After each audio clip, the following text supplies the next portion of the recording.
Have you ever wondered how the Hoover Dam, one of America's 7 modern civil engineering wonders, came to be? Picture this. For many centuries, the Black Canyon was a lonely place, untouched by human hands. It was a harsh wilderness, scorched by a desert sun and slashed by an angry river fighting its way to the sea.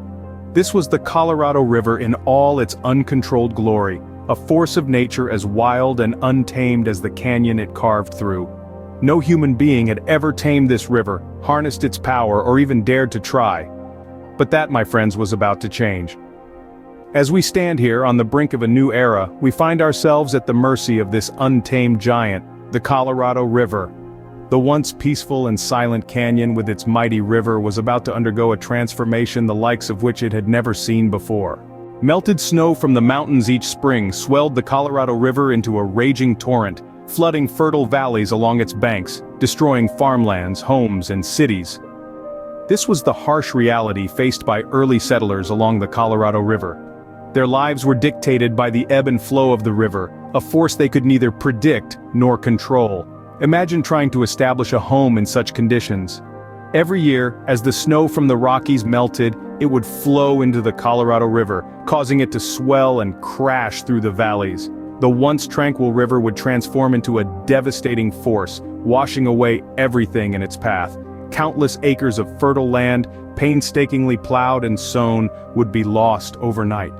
Homes built with love and labor would be swept away, leaving families with nothing but memories of what once was. But the river was not always a violent destroyer. When spring passed and the river had spent its fury, it would dry to a mere trickle. The lush, fertile land, now a barren wasteland, would crack under the scorching sun. Crops would wither and die, unable to withstand the intense heat and lack of water. Man and beast alike would thirst, their lives hanging precariously in the balance. The Colorado River was a paradox, both life-giver and life-taker. It was an untamed giant that dictated the fate of the settlers along its banks. It was a force that needed to be reckoned with, a challenge that needed to be overcome. Faced with these extremes, the settlers had 2 choices. They could either abandon their dreams and seek life elsewhere or stay and fight.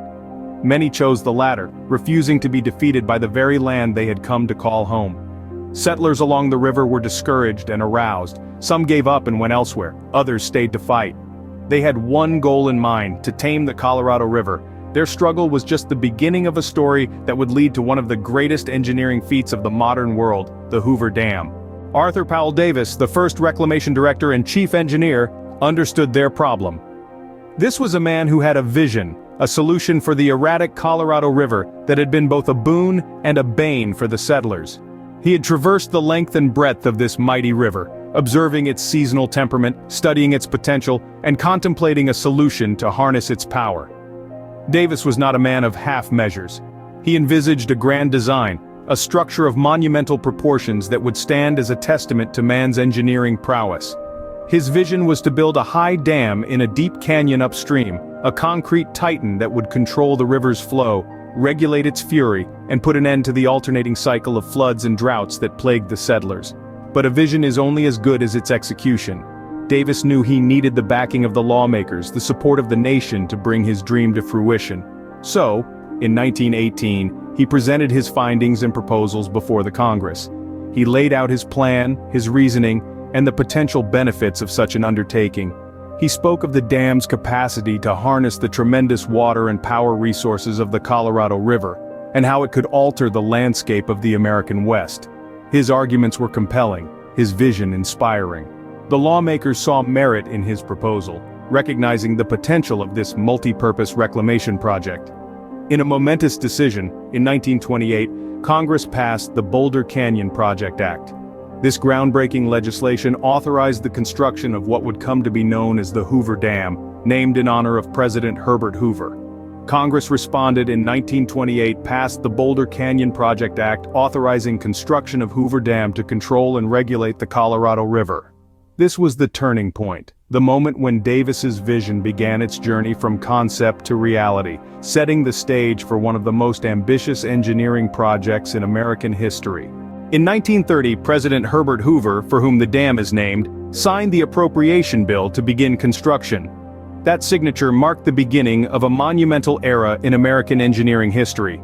The stage was set for a feat of construction that would not only tame the mighty Colorado River, but also transform a desolate desert into a thriving hub of human activity.